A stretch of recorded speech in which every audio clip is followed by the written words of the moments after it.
Hello friends, आप सभी लोगों का स्वागत है हमारे यूट्यूब चैनल पर। तो आज हम पढ़ेंगे past indefinite tense excellent book NCERT से। तो दोस्तों, हम इस वीडियो में पास्ट इंडेफिनिट टेंस का जो रूल है और इसका जो कॉन्सेप्ट है उसे लेकर आए हैं। हम कैसे पहचानेंगे कि जो हमारा टेंस है वो पास्ट इंडेफिनिट में है, हम इस वीडियो में बताएंगे। तो हमारे इस वीडियो के अंत तक जरूर बने रहें। तो चलिए स्टार्ट करते हैं। सबसे पहले हम इसका पहचान देखेंगे, पास्ट इंडेफिनिट टेंस का पहचान देखेंगे। इस टेंस के वाक्यों में काम का करना या होना भूतकाल में पाया जाता है। ऐसे वाक्यों के अंत में आ, या, ई, ये, यो, ता, था, ते, थे, ती, थी आते हैं। तो चलिए स्टार्ट करते हैं। अफर्मेटिव सेंटेंसेस यानी कि सकारात्मक वाक्य। इसमें रूल 1 है, था, थी, थे के लिए जब वे किसी काम से जुड़े होते हैं तो वाज अथवा वर का प्रयोग नहीं करते हैं। दूसरा रूल है, एक वचन तथा बहुवचन दोनों में ही सब्जेक्ट के साथ वर्ब के सेकेंड फॉर्म लगाते हैं, यानी कि एक वचन हो या बहुवचन हो, दोनों में ही हम क्या लगाते हैं, वर्ब का सेकेंड फॉर्म लगाते हैं। तो चलिए अगला रूल देखते हैं। जैसा कि हमने ऐसा जो रूल 2 है, ऐसे में हमने 1 नंबर और 6 नंबर लिया है सेंटेंस। अगला देखते हैं रूल नंबर 3, सब्जेक्ट के भिन्न भिन्न नंबर के साथ वर्ब में कोई परिवर्तन नहीं होता है। तो चलिए एग्जाम्पल्स देखते हैं। पहला एग्जाम्पल है, उसने कल मुझे एक कलम दिया। उसने कल मुझे एक कलम दिया। तो उसने का हो जाएगा ही, उसके बाद क्रिया लगाएंगे देना। देना का सेकेंड फॉर्म होता है गेव, क्योंकि हमने जैसा कि बताया कि पास्ट इंडेफिनिट में क्या लगता है, वर्ब का सेकेंड फॉर्म लगता है। तो ही गेव मुझे का हो जाएगा मी, एक कलम का अ पेन कल, यानी कि उसने कल मुझे एक पेन दिया। ये जो बात कह रहा है ये भूतकाल में हुआ, यानी कि बीत चुका है, तो यस्टरडे हो जाएगा। He gave me a pen yesterday. चलिए अगला देखते हैं 2 नंबर, मैं इस घर में रहता था। मैं इस घर में रहता था यानी कि भूतकाल, यानी कि ये काम मैं उस घर में रहता था, अभी रह नहीं रहा है, रहता था। तो मैं का हो जाएगा आई। जैसा कि हमने बताया कि अगर किसी भी, यहाँ पर हमने रूल में पहला पढ़ा कि था, थी, थे के लिए जब वे किसी काम से जुड़े होते तो वाज या वर का प्रयोग नहीं करते हैं। तो ये जो कार्य है, रहते थे, ये कार्य से जुड़े हैं, तो इसमें हम वाज या वर का प्रयोग नहीं करेंगे, बल्कि वर्ब के सेकेंड फॉर्म लगाएंगे। आई लिव्ड हो जाएगा, रहना का लिव होता है, लिव्ड हो जाएगा इस घर में, in this house. I lived in this house. चलिए अगला देखते हैं 3 नंबर, मोहन कल अपने पिता को देखने दिल्ली गया। मोहन कल अपने पिता को देखने दिल्ली गया। तो मोहन का हो जाएगा मोहन, फिर गया का देखिए, गया का होता है गो वेंट गन, तो सेकेंड फॉर्म लगाएंगे तो हो जाएगा वेंट टू दिल्ली। कहाँ जा रहा है, दिल्ली, तो हो जाएगा मोहन वेंट टू दिल्ली। कह रहा है कि अपने पिता को देखने, टू सी हिज फादर, कल का हो जाएगा yesterday. Mohan went to Delhi to see his father yesterday. चलिए अगला देखते हैं 4 नंबर। 4 नंबर दिया है, हमने अपना पाठ याद किया। हमने अपना पाठ याद किया। तो हमने का हो जाएगा वी, याद किया।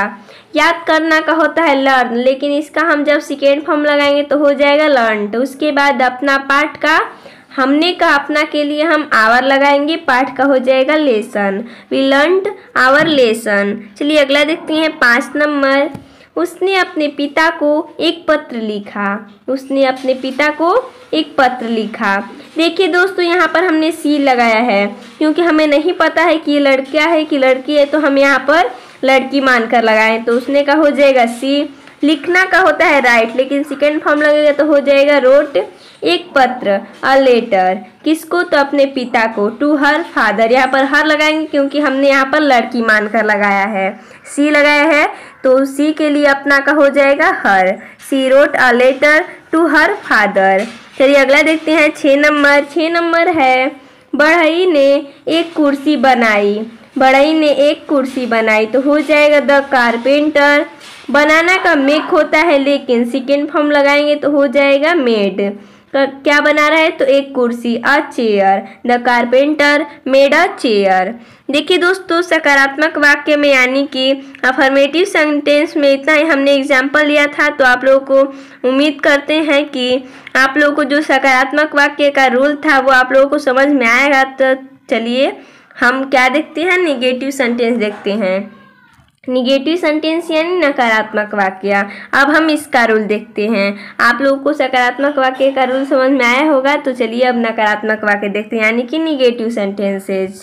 इसमें पहला रूल है, निगेटिव सेंटेंसेज में प्रत्येक कर्ता के बाद डिड नॉट लगाकर वर्ब के फर्स्ट फॉर्म लगाते हैं। तो चलिए दूसरा रूल देखते हैं। इसमें पहला रूल में कह रहा था कि निगेटिव सेंटेंस में प्रत्येक कर्ता के बाद डिड नॉट लगाते हैं। प्रत्येक, सभी, जो भी कर्ता है, एक वचन हो चाहे बहुवचन हो, हम क्या लगाते हैं, डिड नॉट लगाते हैं अगर निगेटिव सेंटेंस रहेगा तब। दूसरा रूल है, यदि वाक्य में कभी नहीं आया हो तो नेवर का प्रयोग करते हैं। नेवर के साथ डिड नॉट नहीं लगाते हैं, केवल सेकेंड फॉर्म लगाते हैं। कहाँ पर, वर्ब में। चलिए अगला देखते हैं। एग्जाम्पल है, एग्जाम्पल हमारा कुछ इस प्रकार है। पहला है कि वह कल हॉकी नहीं खेला। वह कल हॉकी नहीं खेला, तो वह का हो जाएगा ही। जैसा कि हमने बताया कि एक वचन हो चाहे बहुवचन हो तो हम डिड नॉट लगाएंगे अगर निगेटिव रहेगा तब। ही डिड नॉट, खेलना का हो जाएगा प्ले। इसमें हम सेकेंड फॉर्म नहीं लगाएंगे क्योंकि हम नॉट लगाएंगे तो फर्स्ट फॉर्म लगाएंगे, हो जाएगा प्ले हॉकी। कल, कल का हो जाएगा स्टडे। He did not play hockey स्टडे। चलिए अगला देखते हैं। 2 नंबर। 2 नंबर दिया है, लड़कों ने अपना पाठ याद नहीं किया। लड़कों ने अपना पाठ याद नहीं किया, तो लड़कों का हो जाएगा द बॉयज डिड नॉट। याद करना का हो जाएगा लर्न। अपना पाठ, लड़कों के लिए हम यहाँ पर अपना का देयर लगाएंगे, अपना का हो जाएगा there lesson. The boys did not learn their lesson. चलिए अगला देखते हैं। 3 नंबर। मैं कभी देर से नहीं आया। मैं कभी देर से नहीं आया, तो मैं का हो जाएगा आई, कभी नहीं का नेवर। जैसा कि हमने रूल में पढ़ा कि अगर हम नेवर लगा देंगे तो हम इसमें डिड नॉट नहीं लगाएंगे बल्कि क्या लगाएंगे, वर्ब में सेकेंड फॉर्म लगाएंगे। तो आई नेवर, आना का कम होता है, सेकेंड फॉर्म लगाएंगे तो हो जाएगा केम। देर से तो हो जाएगा late. I never come late. चलिए अगला देखते हैं। 4 नंबर। सीता ने मधुर गाना नहीं गाया। सीता ने मधुर गाना नहीं गाया, तो सीता का हो जाएगा Sita did not sing a sweet song. क्या हो जाएगा, मधुर गाना गाया का हो जाएगा सिंग अ स्वीट सॉन्ग। चलिए अगला देखते हैं। 5 नंबर। तुम स्कूल नहीं गए। तुम स्कूल नहीं गए, तो तुम का हो जाएगा यू डिड नॉट। गए का हो जाएगा गो टू स्कूल।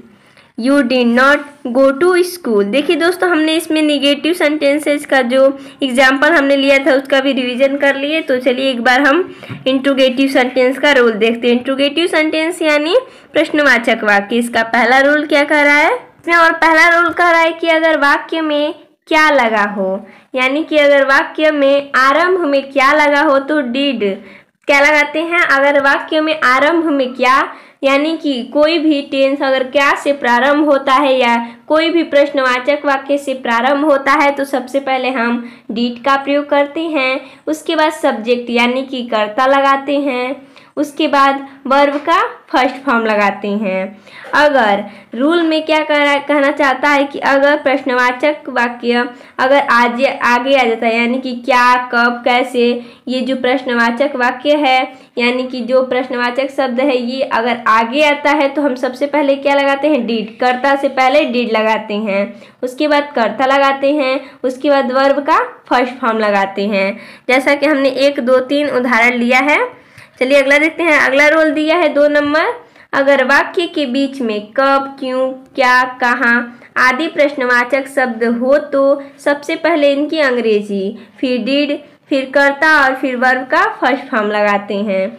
यानी कि अगर वाक्य में क्या दिया हो, बीच में कब, क्यों, कैसे प्रश्नवाचक शब्द दिया हो तो क्या लिखते हैं, सबसे पहले इनकी अंग्रेजी लिखेंगे, उसके बाद डिड लगाएंगे, फिर कर्ता, उसके बाद वर्ब का फर्स्ट फॉर्म लगाएंगे। उसके बाद देखेंगे इसको हम कैसे बनाएंगे। हम यहाँ पर लिखे हैं डिड, उसके बाद सब्जेक्ट, प्लस वर्ब का फर्स्ट फॉर्म, जैसा कि हमने 7 और 8 नंबर उदाहरण लिया है। चलिए अगला देखते हैं 3 नंबर है कितना, हाउ मच, कितने, हाउ मेनी, कौन सा, बीच के साथ उनसे संबंधित नाउन्स भी आती हैं, जैसा कि हमने 6 नंबर और 9 नंबर और 10 नंबर उदाहरण लिया है।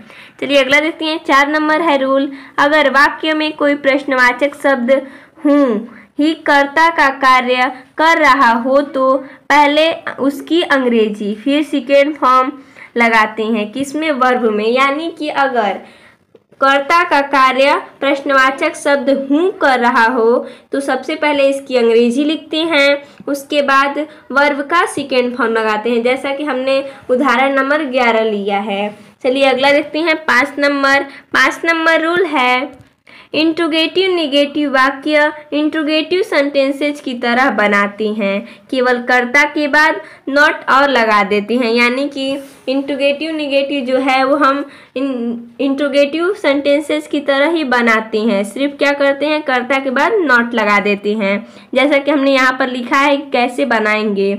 यानी कोई प्रश्नवाचक शब्द लिख देंगे, जैसा कि हमने यहाँ पर वाई लिखा है, उसके बाद डीड लगाएंगे प्लस सब्जेक्ट के तुरंत बाद नॉट लगाएंगे, उसके बाद ऑब्जेक्ट, जैसा कि हमने 3, 4, 5 उदाहरण लिया है। चलिए अगला देखते हैं 6 नंबर रूल है कि वाक्य के अंत में प्रश्नसूचक चिन्ह अवश्य लगाते हैं। चलिए इसका भी एग्जाम्पल देख लेते हैं तो हमें सारा रूल समझ में आ जाएगा। पहला एग्जाम्पल, क्या उसने किताब पढ़ी। देखिए दोस्तों, क्या उसने किताब पढ़ी यानी कि प्रारंभ में क्या आया है तो सबसे पहले हम क्या लगाएंगे, डीड लगाएंगे, डीड, उसके बाद सब्जेक्ट है उसने का हो जाएगा ही, पढ़ना का होता है रीड अ बुक, यानी कि किताब पढ़ा है तो हो जाएगा did he read a book, उसके बाद अंत में क्या लगाएंगे, प्रश्नसूचक चिन्ह। उसके बाद चलिए अगला देखते हैं 2 नंबर, क्या मैंने तुम्हें एक कलम दी। देखिए दोस्तों, सबसे पहले क्या लगाएंगे, डीड लगाएंगे, क्योंकि क्या आया है आरंभ में डीड, उसके बाद मैंने का हो जाएगा आई, देना का होता है गिव, तुम्हें का यू, एक कलम का हो जाएगा a pen, did I give you a pen, उसके बाद अंत में क्या लगा देंगे, प्रश्नसूचक चिन्ह लगा देंगे। चलिए अगला देखते हैं 3 नंबर, क्या तुम्हारी माँ तुम्हें प्यार नहीं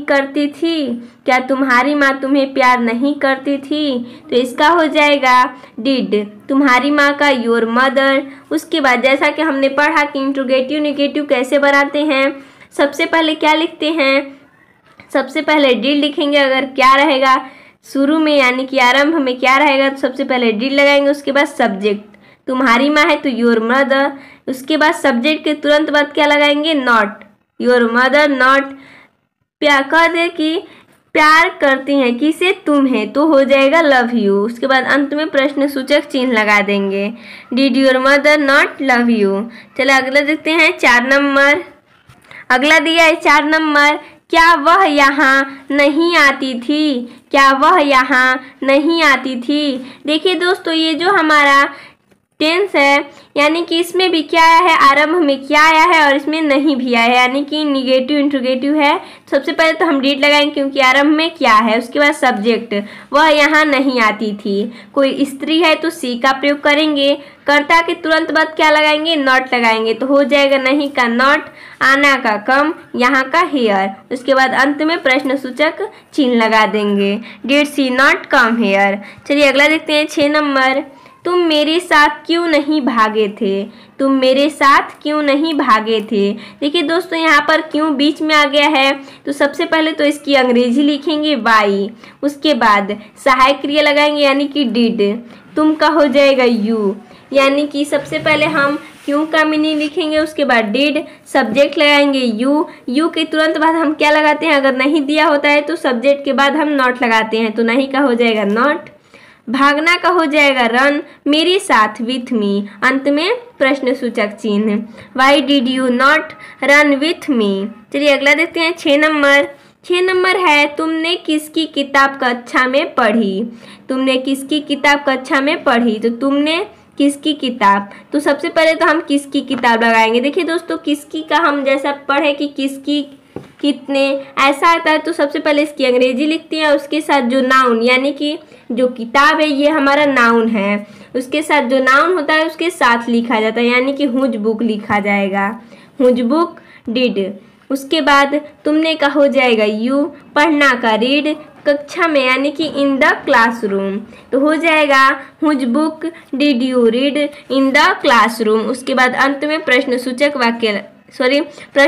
चिन्ह लगा देंगे। चलिए अगला देखते हैं 7 नंबर। अगला दिया है तुम्हारा भाई कल कहाँ गया। तो सबसे पहले तो कहाँ बीच में आए तो इसकी अंग्रेजी लिखेंगे वेयर, उसके बाद डिड, तुम्हारा भाई का हो जाएगा योर ब्रदर, गया का गो, कल का स्टडे। तुम्हारा भाई कल कहाँ गया यानी कि कल का हो जाएगा स्टडे। तो अगर ऐसा रहता है कि तुम्हारा भाई कल कहाँ जाएगा यानी कि अभी फ्यूचर का बात कर रहा है तो यहाँ पर हम टुमारो लगाते हैं, लेकिन ये पास्ट का बात कर रहा है तो हम स्टडे लगाएंगे और अंत में प्रश्नसूचक चिन्ह लगा देंगे। चलिए अगला देखते हैं 8 नंबर।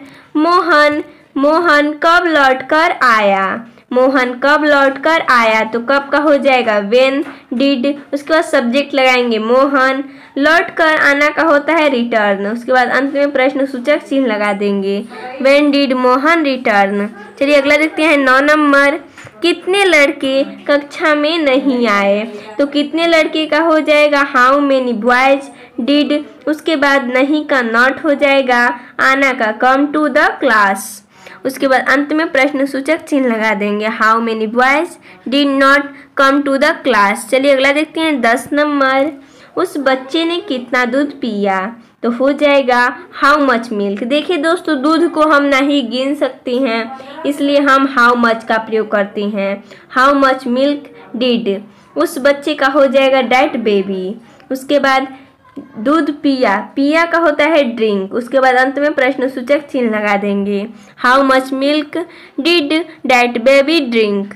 चलिए अगला देखते हैं 11 नंबर। ये हमारा इस वीडियो का लास्ट क्वेश्चन है। तुम्हारे घर कल कौन आया। तुम्हारे घर कल कौन आया, यहाँ पर जो कौन है ये हमारा कर्ता का कार्य कर रहा है तो सबसे पहले इसका अंग्रेजी लिखेंगे, उसके बाद इसमें हम डिड का प्रयोग नहीं करेंगे क्योंकि ये हमारा दिखता तो इंट्रोगेटिव की तरह लगता है, अफर्मेटिव की तरह है तो कौन का हो जाएगा हूँ।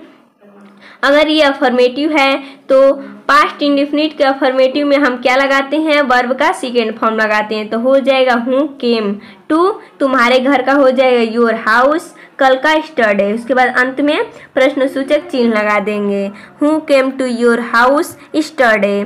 तो दोस्तों हमने इसमें इतना एग्जाम्पल्स लिए थे तो धन्यवाद दोस्तों।